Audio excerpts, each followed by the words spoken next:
जी, hello दोस्तों, मैं हूँ कमर शीमा और उम्मीद है आप लोग ठीक होंगे। दोस्तों वो कहते हैं ना कि history is being made, history जो है वो बन रही है और वो इस तरह कि अमेरिका और चाइना जो इस वक़्त कॉम्पिटिशन कर रहे थे इंडो पैसिफिक में जो उनका कॉम्पिटिशन चल रहा है और नैन्सी पेलोसी ताइवान गई और चाइना ने मिलिट्री ड्रिल शुरू कर दी।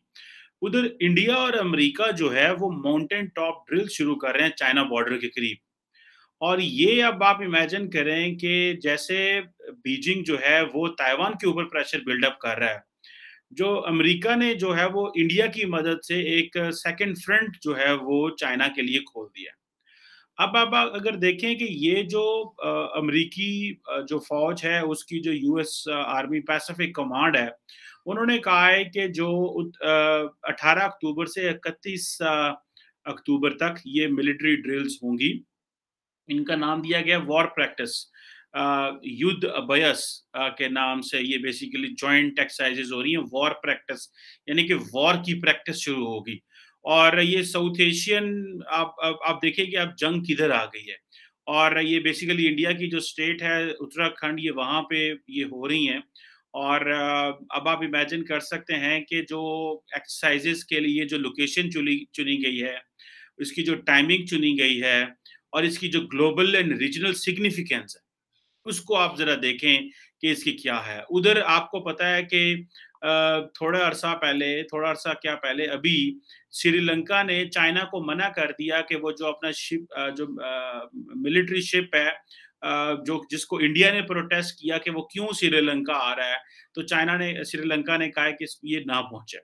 अब आप इमेजिन करें कि इंडिया जो है वो खित्ते में किस तरह एक इम्पोर्टेंट रोल भी प्ले कर रहा है और इसके साथ-साथ अगर आप देखें, तो वो किस तरह खित्ते के ममालिक को प्रेशराइज़ भी कर रहा है। ऑब्वियसली ये अमेरिकन्स को भी अच्छा लगता है। अब ये जो एक शिप था योंग वोंग 5 जिसने आना था, जो कि चाइनीज़ बिल्ट है, और इसने आना था वो जो हेम्बनटोटा जो पोर्ट है श्रीलंका की, और वहाँ पे आना था। और ज़ाहिर-सी बात है, ये जो कहा जाता है कि ये चाइना का जो latest generation space trekking ship है, जो कि सैटेलाइट को मॉनिटर करता है, रॉकेट्स और इंटरकॉन्टिनेंटल बैलिस्टिक मिसाइल्स को मॉनिटर करता है। और पेंटागन ने ये कहा था कि जो यॉन वोंग शिप है, ये बेसिकली जो पीपल्स लिबरेशन आर्मी की जो स्ट्रेटेजिक सपोर्ट फोर्स है, ये वो बेसिकली इसको मैनेज करती है। और ये अब आप इमेजिन कर रहे हैं कि अगर ये इसको इंडिया के कहने के ऊपर जो है वो रोका गया है। साथ में आप देखें कि जो यूएस आर्मी की जो पैसिफिक कमांड है, उन्होंने कहा है कि ये बेसिकली ये इस साल की तो है ही हैं, मिलिट्री एक्सरसाइजेस प्लान की हुई हैं, लेकिन ये कोल्ड वेदर ऑपरेशंस में ज़ाहिर बात है ये हो रही हैं। सो आप इमेजिन करें कि इंडिया जो है वो किस तरह ये जो पूरा एरिया है लद्दाख का, हिमाचल प्रदेश, उत्तराखंड, ये सारा जो इंडिया चाइना बॉर्डर है, ये जो एक्सरसाइज है ये ऊपर नहीं हो रही लद्दाख के एरिया में जहाँ पे ज़्यादा मामलात ख़राब हैं, ये एक्सरसाइज़ नीचे हो रही हैं उत्तराखंड के एरिया में। अगर आप वहाँ पे नीचे देखें जहाँ पे जो नेपाल के बॉर्डर के करीब ये जो एक्सरसाइज़ेज़ हो रही हैं। अब ज़ाहिर बात है कि इसकी वजह से एक एक एक एक इम्पोर्टेंट डेवलप बढ़ जाती है। अच्छा, मज़े की बात है कि इंडिया ने ये जो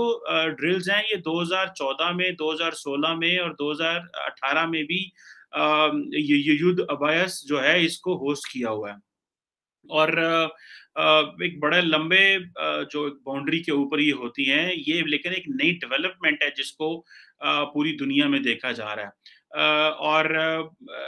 इन चाइना के लिए मसले जो हैं वो चाइना को कर्टेल करने के लिए, काउंटर करने के लिए मसले जो हैं वो बढ़ रहे हैं। और ये जो जो ड्रिल्स हैं, ज़ाहिर बात है इसमें ये कोल्ड वेदर में जो जिसका नाम ही अब आप देखें, जिसका नाम ही वॉर प्रैक्टिस है कि वॉर की हम प्रैक्टिस करने लगे हैं। मतलब सीधा-सीधा समझ आ रहा है कि मामलात किस हद तक और किस नहज पे पहुँच चुके हैं, कि अमेरिका और जो इंडिया है उसने ये महसूस किया कि ठीक है हमें इस इधर ड्रिल्स करनी ज़रूरी है। एक तरफ इंडिया जो है वो क्वाड का पार्टनर नहीं है, मिलिट्री कंपोनेंट पसंद नहीं करता। दूसरी तरफ अपनी जो मिलिट्री ड्रिल्स है, वो इस वेदर में अमेरिका के साथ करना चाहता है। तो इंडिया बेसिकली अमेरिका को अपनी टर्म्स एंड कंडीशन पे लेके आ रहा है। ये बहुत सारे लोग शायद नहीं समझते कि देखें, इंडिया इंडिया जो है वो भले क्वाड का हिस्सा है, लेकिन इंडिया ने ये मेक एक श्योर किया कि क्वाड का मिलिट्री कंपोनेंट नहीं होगा, एक चीज़। दूसरी चीज़ ये है कि जब इंडिया चाहता है कि हमने चाइना को सिग्नलिंग करनी है, तो उसके लिए अगर अमेरिकन फ़ौजी उनको चाहिए, तो वो अपने उत्तराखंड में ले आते हैं और वो चाइना को बताते हैं कि भाई ये हम प्रैक्टिस जो है वो कर रहे हैं। अब ज़ाहिर बात है इसका जो ये जो मिलिट्री एक्सरसाइजेस हैं ये एक मैं इसकी एक सीरीज है ये पहले अलास्का में हो चुकी हैं। इस तरह की एक एक्सरसाइज जो है ये अलास्का में जो है वो हो चुकी है। वो भी तकरीबन 14 डे की जो Indo US joint military exercise थी जो पिछले साल वहां पे कंक्लूड हुई थी। अब जारी बात है कि ये एक इंडियन जो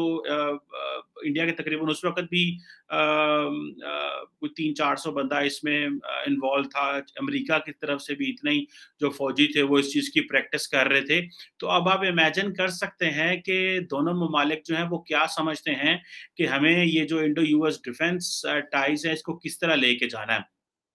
और अगर आपको याद हो कि 2016 में यूएस ने अमेरिका को डेज़िग्नेट किया था इंडिया का मेजर डिफेंस पार्टनर के तौर पे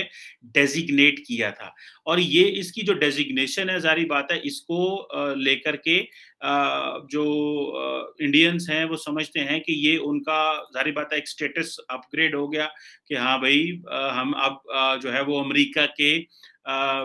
डिफेंस पार्टनर हैं, हम अमेरिका के जो मेजर डिफेंस पार्टनर हैं और इससे इंडिया को वो एक जिसे कहते हैं ना कि एक logistic exchange by the way एक लॉजिस्टिक एक्सचेंज मेमोरेंडम और एग्रीमेंट भी साइन हुआ था उसी वक्त 2016 में, उसके ऊपर भी काफी ज्यादा काम चल रहा है। और दोनों साइड जो हैं वो communication compatibility and security agreement भी किया 2018 में। और ये जो वो जिसको हम बार बार बोलते हैं ना इंटरऑपरेबिलिटी जो है दोनों फौजों के दरमियान और जो sale of high end technology है अमेरिका से इंडिया को जा रही है, जो कि रिसेंटली मैंने अपनी कुछ कन्वर्सेशंस में डिस्कस की थी कि जो एक एग्रीमेंट इन्होंने साइन किया था Bika basic exchange and cooperation agreement, ताकि दोनों ममालिक की डिफेंस टाइज को आगे लेके जाया जा सके। सो ये जो हाई एंड मिलिट्री टेक्नोलॉजी की जो लॉजिस्टिक्स है और इसकी जो एक्सपोर्ट है, इसका आप इमेजिन कर सकते हैं कि इंडिया को कितना ज़्यादा एक एडवांटेज है और इंडिया किस हद तक अमेरिका से अपनी वो जो मिलिट्री प्रिपरेशन है वो करने की तैयारी कर रहा है। इसमें दोस्तों जो इम्पोर्टेंट चीज़ है वो सिर्फ ये है कि ये कोई मिलिट्री प्रिपरेशंस नहीं हो रही, ये बेसिकली इंडिया का जो मेजर पावर स्टेटस है वो भी बढ़ रहा है। इंडिया कल को इस सारी अपनी मिलिट्री कैपेबिलिटी को पाकिस्तान के खिलाफ भी इस्तेमाल करेगा। वो ये तो नहीं होगा कि जी ठीक है जो अमेरिका से इंडिया को मिल रहा है वो सिर्फ चाइना के अगेंस्ट है, वो तो कोई कानून नहीं है, वो तो ना ही पाकिस्तान की इतनी मेरा ख्याल है स्ट्रॉन्ग पोजीशन है कि हम अमेरिका को कह सकें कि भाई आप जो चीन इंडिया को इतनी ज़्यादा मिलिट्री सेल दे रहे हो, इतना ज़्यादा जो आप इनके साथ जो हाई एंड जो आप सिक्योरिटी एग्रीमेंट कर रहे हो, जो आप मेमोरेंडम ऑफ अंडरस्टैंडिंग्स इनके साथ साइन कर रहे हो, आपने मेजर डिफेंस पार्टनर बना रहे हो, इतनी कैपेसिटी इंडिया की इन्हेंस हो रही है, तो कल को पाकिस्तान की अगेंस्ट इस्तेमाल नहीं होगी। सवाल ही पैदा नहीं होता वो इस तरह ना हो। ये बेसिकली ये पाकिस्तान के अगेंस्ट भी इस्तेमाल होगी इंडिया की ये सारी कैपेबिलिटी एंड कैपेसिटी।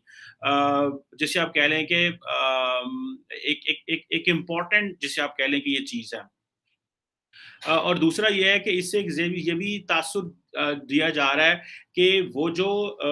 चाइना ज़ाहिर बात है मामलात को ख़राब करना चाहता है। जिस तरह के मैं देख रहा था एक तस्वीर मेरे सामने से गुज़री, जहाँ पे आपको लगता है कि जो ताइवान है उसके इर्द-गिर्द जितनी शिपिंग जितनी भी मैरीटाइम मूवमेंट हो रही थी वो सारी रुक गई, क्योंकि चाइना जो है वो उसके ऊपर मिलिट्री ड्रिल्स कर रहा है, हालात वहाँ पे ख़राब होने शुरू हो गए। तो ये चीज़ें जो हैं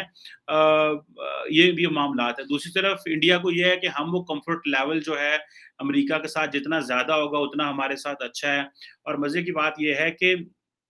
और ये जो ड्रिल्स आ रही हैं दोनों ममालिक की, ये जो 1962 की साइनो इंडियन वॉर है उसकी 60th एनिवर्सरी के ऊपर आ रही है। सो आप इमेजिन कर सकते हैं कि इंडिया के लिए इसकी कितनी वैल्यू है और वो जो इंडिया को है कि हमने ये जंग हारी हुई है, तो लेकिन obviously there are great lessons in the wars जो कि आप लड़ते हैं, हारते हैं, जीतते हैं या जो भी आपको उससे एक लेसन तो ड्रॉ करती है। और ये एक समझें कि एक ये जो मिलिट्री ड्रिल्स होंगी ये भी बेसिकली एक टेक्निकली इसकी बड़ी वैल्यू है, क्योंकि क्रिटिकल स्किल्स जो हैं वो देखी जाएंगी, जिसमें ट्रेनिंग होगी, कम्बैट टास्क्स होंगे इसमें, और ये एक बड़े पैमाने पे ज़ाहिर बात है वो की जा रही है। सो जो लोकेशन का चूज़ करना, जिसे मैं बार-बार कह रहा हूँ कि ये बड़ी इंपॉर्टेंट है, क्योंकि ये ट्रेनिंग ऑफर्स जो हैं, ये आपको इतने हाई एल्टीट्यूड पे और इस तरह के क्लाइमेट में ये बड़ा मुश्किल काम है, और उस वक़्त जब अक्टूबर में ये होंगे, तो सर्दियाँ जो है वो और ज़्यादा होंगी, क्योंकि इस एरिया में टफ ट्रेनिंग है, मुश्किल ट्रेनिंग है, रेडीनेस, प्रिपेयर्डनेस बड़ी मुश्किल होती है। तो ये सारी चीज़ें एक जिसे आप कह लें कि एक चैलेंज तो ज़रूर है। अब आप इसको देख सकते हैं कि चाइना जो है उसको परेशानी तो इस चीज़ से होगी कि भाई वो इंडिया जिसको हम समझ रहे थे कि इसको मैनेज किया जा सकता है,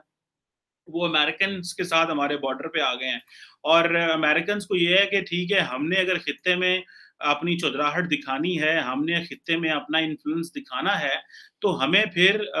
चाइना के बॉर्डर पे जाना चाहिए। तो आपको पता है अमेरिका की ये खूबसूरती तो है ना, कि अमेरिका क्या करता है कि अमेरिका जो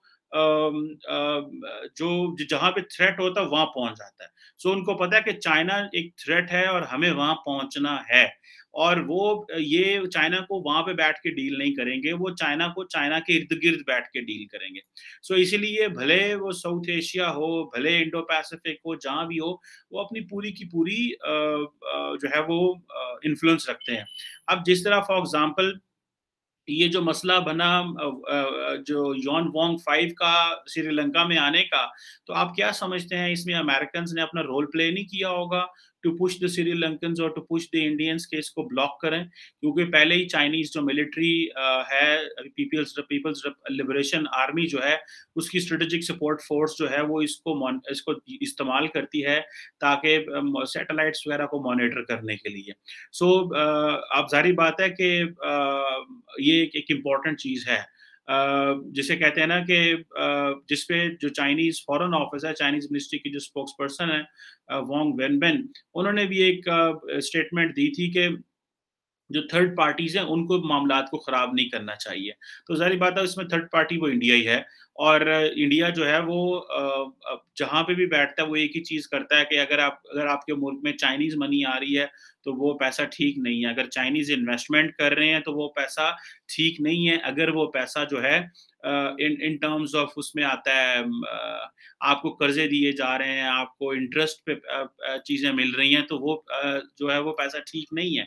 अब आप इससे इमेजिन कर सकते हैं कि ये किस तरह जो इंडियंस हैं वो बार-बार एक तो रीजन में इंटरनेशनली चाइना का जो है वो ढोल पीट रहे हैं, और बार-बार एक ही चीज़ कह रहे हैं कि भाई हमें जो है वो अपने आप को अलर्ट करना है। और इसमें आप देखें कि वो ग्रेट पार्ट्स के साथ मिलके चाइना को कम्पीट कर रहे हैं। जो छोटी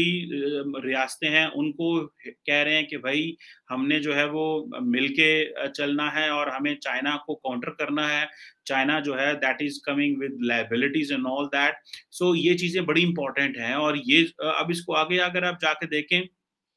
कि अगर अमेरिका और इंडिया जो है वो काउंटर इंसर्जेंसी ऑपरेशंस करते हैं और टेररिज्म के खिलाफ भी ऑपरेशन करते हैं, तो वो आपको पता है कि इंडियंस बार-बार एक चीज़ कहते हैं कि जिस तरह वो पाकिस्तान के बारे में कहते हैं जी कि हमें जो पाकिस्तान से थ्रेट है वो दहशतगर्दी है, सो एंड सो। सो वो एक इंडिया को एक बहुत बड़ी लेजिटिमेसी मिल जाती है कि इवन जब इंडिया अमेरिका की ड्रिल्स इस तरह के मौके पे इतने हाई एल्टीट्यूड पे होते हैं, तो वो इंडिया की कैपेसिटी बिल्डिंग है, वो पाकिस्तान के हवाले से इस खित्ते में भी बढ़ती है। जिस तरह फॉर एग्ज़ाम्पल सियाचिन का पाकिस्तान और भारत का ये जो एरिया है, या जिसे कारगिल की जंग समझी जाती है, सो आप इमेजिन कर सकते हैं कि ये इंडिया की कैपेसिटी और जो कंफर्टेबिलिटी है वो कितने बड़े पैमाने पे जा रही है, और इंडिया किस तरह इन मिलिट्री ड्रिल्स का जो है वो फ़ायदा उठा रहा है, और अपना ग्रेट पार्ट स्टेटस जो है वो मेंटेन जो है वो कर रहा है। इम्पोर्टेंट एक डेवलपमेंट है, जिसको मेरा ख्याल है लार्जली बहुत सारे लोग इसको ये देखेंगे कि ये उस वक़्त में ये ड्रिल्स हो रही हैं जब अमेरिका जो है उसको एक मुश्किल चीज़ देखनी पड़ी जब उनकी कांग्रेस की जो स्पीकर हैं नैन्सी पेलोसी वो ताइवान गई और चाइना ने उनकी इंसल्ट करने की कोशिश की in terms of giving military signals. तो इसीलिए अमेरिकन जो हैं वो इंडिया के साथ मिलके उसके बॉर्डर पे आ गए हैं और कह रहे हैं चाइना को एक जो है टफ मैसेज दे रहे हैं। एक चीज़ तो बड़ी क्लियरली सामने आ रही है कि एक लिमिटेड स्केल कुछ ना कुछ होना है, भले वो मिसकैलकुलेशन की शक्ल में हो या भले वो किसी चीज़ की शक्ल में हो, लेकिन एक खित्ता जो है उसने जंग के करीब ज़रूर जाना है। किस हद तक जाता है, कितना नुकसान होता है, ये तो वक़्त बताएगा और ये अफ़वाज जो हैं, इन खित्ते के जितने ममालिक हैं, उनकी मिलिट्री प्रिपेयर्डनेस बताएगी, अनसर्टेनिटी बताएगी और रिस्क्स बताएँगे कि कितने ज़्यादा हाई हैं कि जो स्टेट्स हैं, वो एक मिलिट्री कॉन्फ्लिक्ट में जाते हैं। और इंडिया की ज़ाहिर बात है उसमें एक ग्लोबल सपोर्ट इंडिया को ज़रूर मिलेगी in case if there is something which goes on अगर वो भारत और चाइना के बीच में अगर वो लद्दाख के एरिया में होती है या इस तरह ये जो एलएसी के ऊपर कुछ होती है but this is a significant exercise which has a great value in terms के अमेरिकन्स अपना चीन से बदला लेना चाहते हैं और जो इंडियंस हैं वो अपनी एक रेट कायम करना चाहते हैं और एक चाइना को मैसेज देना चाहते हैं कि we have great powers on our side. तो this is very interesting let's watch कि ये ड्रिल्स होती हैं तो इसके रिस्पॉन्स में चाइनीज़ क्या करते हैं? वो खामोश रहते हैं या कि वो जो है वो रशिया के साथ मिलके या किसी और के साथ मिलके कुछ इंडिया को रिस्पॉन्स करते हैं या अमेरिका को रिस्पॉन्स करते हैं? Thank you very much.